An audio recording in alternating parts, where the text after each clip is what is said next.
ಇನ್ನು ಸಂಜೆ 5 ಗಂಟೆಗೆ ರಾಹುಲ್ ಗಾಂಧಿಯನ್ನ ಭೇಟಿಯಾಗಲಿದ್ದಾರೆ ಸಿದ್ದರಾಮಯ್ಯ. ಪರಿಷತ್ ಚುನಾವಣೆಗೆ ಅಭ್ಯರ್ಥಿ ಆಯ್ಕೆ ಕುರಿತು ಕೂಡ ಚರ್ಚೆ ನಡೆಯಲಿದೆ. 3 ಸ್ಥಾನಗಳು ಖಾಲಿ ಆಗ್ತಾ ಇದೆ. ಪರಮೇಶ್ವರ್ ಅವರು ಕೊರಟಗೆರೆಯಿಂದ ಈ ಬಾರಿ ಗೆದ್ದು ಬಂದಿದ್ದಾರೆ. ಈಶ್ವರಪ್ಪ ವಿಧಾನ ಪರಿಷತ್ ಸದಸ್ಯರಾಗಿದ್ದರು, ಅವರು ಶಿವಮೊಗ್ಗ ನಗರದಿಂದ ಗೆದ್ದು ಬಂದಿದ್ದಾರೆ. ಮತ್ತು ವಿ ಸೋಮಣ್ಣ ಅವರು ಕೂಡ ಈ ಬಾರಿ ಬೆಂಗಳೂರಲ್ಲಿ ಗೆದ್ದು ಬಂದಿದ್ದಾರೆ. ಸೊ ಹಾಗಾಗಿ 3 ಸ್ಥಾನಗಳು ತೆರವಾಗಿದೆ. 2022ಕ್ಕೆ ಕೊನೆಗೊಳ್ಳುವಂಥದ್ದು. ಸೊ ಹಾಗಾಗಿ ಅಕ್ಟೋಬರ್ 3ನೇ ತಾರೀಕು ಇದಕ್ಕೆ ಚುನಾವಣೆ ನಡೆಯುತ್ತೆ. ಈ ಅಕ್ಟೋಬರ್ 3ನೇ ತಾರೀಕು ನಡೆಯುವಂಥ ಚುನಾವಣೆ ಏನಿದೆ ಅದು ಒಬ್ಬೊಬ್ಬ ಶಾಸಕ ಒಬ್ಬೊಬ್ಬರು ಗೆಲ್ಲಬೇಕಂದ್ರೂ ಕೂಡ 112 ಮತಗಳು ಬೇಕಾಗತ್ತೆ. ಒಂದು ರೀತಿಯಲ್ಲಿ ಪ್ರಥಮ ಪ್ರಾಶಸ್ತ್ಯದ ಮತ, ಎರಡನೇ ಪ್ರಾಶಸ್ತ್ಯದ ಮತ, ಆಮೇಲೆ ಗೌಪ್ಯ ಮತದಾನ.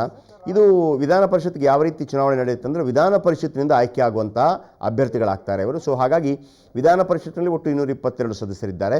ಅದರಲ್ಲಿ 104 ಸದಸ್ಯರು BJP ಸದಸ್ಯರು, ಉಳಿದವರು BJP, ಕಾಂಗ್ರೆಸ್ ಮತ್ತು JDS ಒಟ್ಟಾಗಿ ಸೇರಿಸಿದರೆ 118 ಆಗುತ್ತೆ. ಸೊ ಹಾಗಾಗಿ ಯಾರು ಗೆಲ್ತಾರೆ ಅಂತ ಇಲ್ಲಿ ಒಂದು ಅರ್ಥ ಮಾಡ್ಕೋಬೇಕು ನಾವು. 3 ಸ್ಥಾನಗಳಲ್ಲಿ BJPಗೆ ಗೆಲ್ಲೋದಕ್ಕೆ ಅವಕಾಶನೇ ಇಲ್ಲ. ಆದರೆ ಯಾವುದಾದ್ರೂ ಒಂದು ಸ್ಥಾನವನ್ನು BJP ಗೆಲ್ತು ಅಂದ್ಕೊಳ್ಳಿ, ಖಂಡಿತವಾಗಲೂ ಅಲ್ಲಿ ಆಪರೇಷನ್ ಕಮಲ ನಡೆದಿದೆ ಅಂತ ಅಂದ್ಕೋಬಹುದು. ಪರಮೇಶ್ವರ್ ಏನು ಹೇಳಿದ್ರು ಇದರ ಬಗ್ಗೆ ಬನ್ನಿ ಕೇಳೋಣ. ಈಗ ಬರ್ತಕ್ಕಂಥ ವಿಧಾನ ಪರಿಷತ್ತಿಗೆ ನಾವು ನಮ್ಮ ಪಕ್ಷದಿಂದ ಅಭ್ಯರ್ಥಿಗಳನ್ನು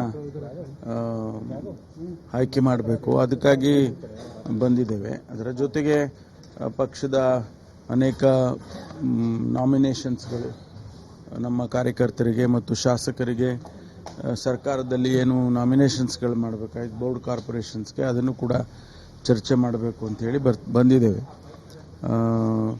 ಇದರ ಜೊತೆಗೆ ರಾಜ್ಯದ ರಾಜಕೀಯ ಬೆಳವಣಿಗೆಗಳನ್ನು ಕೂಡ ಚರ್ಚೆ ಮಾಡ್ತೇವೆ. ಸಮಾಧಾನ ಅಂತ ಹೇಳೋದಕ್ಕಿಂತ ಅವರ ಸಮಸ್ಯೆಗಳನ್ನ ಶಾಸಕರು ತಿಳಿಸಿದ್ದಾರೆ. ಅವರು ರಮೇಶ್ ಜಾರಕಿಹೊಳಿ ಅವರು ಇರ್ಬೋದು, ಸತೀಶ್ ಜಾರಕಿಹೊಳಿ ಅವರು ಇರ್ಬೋದು, ಇನ್ನೂ ಅನೇಕ ಜನ ಅವರು ಶಾಸಕರು ಅವರ ಸಮಸ್ಯೆಗಳನ್ನ ಹೇಳಿದ್ದಾರೆ. ಅಂದರೆ ಸರ್ಕಾರದಲ್ಲಿ ಅವ್ರ ಕೆಲಸಗಳು ಅವ್ರ ಕ್ಷೇತ್ರದಲ್ಲಿ ಆಗಬೇಕು ಅನ್ನೋಂಥ ಬೇಡಿಕೆಗಳನ್ನ ಇಟ್ಟಿದ್ದಾರೆ. ಸಂಪುಟ ವಿಸ್ತರಣೆ ಕೂಡ ಇವತ್ತು ನಾವು ಅದನ್ನು ಚರ್ಚೆ ಮಾಡ್ತೇವೆ. ಅದು ಯಾವಾಗ ಮಾಡಬೇಕು, 6 ಹುದ್ದೆಗಳು ಖಾಲಿ ಇದ್ದಾವೆ, 6 ಸ್ಥಾನ ಗೊತ್ತಿಲ್ಲ, ಅದನ್ನೇ ಚರ್ಚೆ ಮಾಡ್ತೇವೆ. ಯಾಕೆಂದರೆ ಈಗ ನಮಗೆ ಚುನಾವಣೆ ಬರ್ತಾ ಇದೆ, ಇದ್ರದ್ದು MLCದು. ಆ ಚುನಾವಣೆ ಹಿನ್ನೆಲೆಯಲ್ಲಿ ಯಾವ ರೀತಿ ನಮಗೆ ಡೈರೆಕ್ಷನ್ಸ್ ಕೊಡ್ತಾರೆ.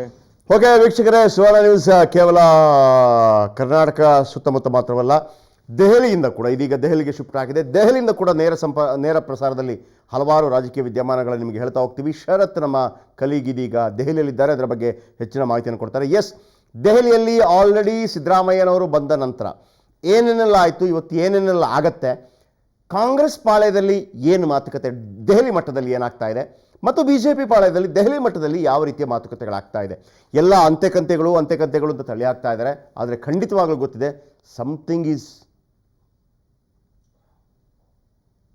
ಏನೋ ಒಂದು ಆಗ್ತಾ ಇದೆ. ಸೊ ನೇರ ಸಂಪರ್ಕದಲ್ಲಿ ಯಾರಿದ್ದಾರೆ ಈಗ? ಎಲ್ಲಿಂದ? ಶರತ್ ದೆಹಲಿಯಿಂದ ಇದೀಗ ನೇರ ಸಂಪರ್ಕದಲ್ಲಿದ್ದಾರೆ. ಎಸ್ ಶರತ್, ಏನಿದೆ ಮಾಹಿತಿ?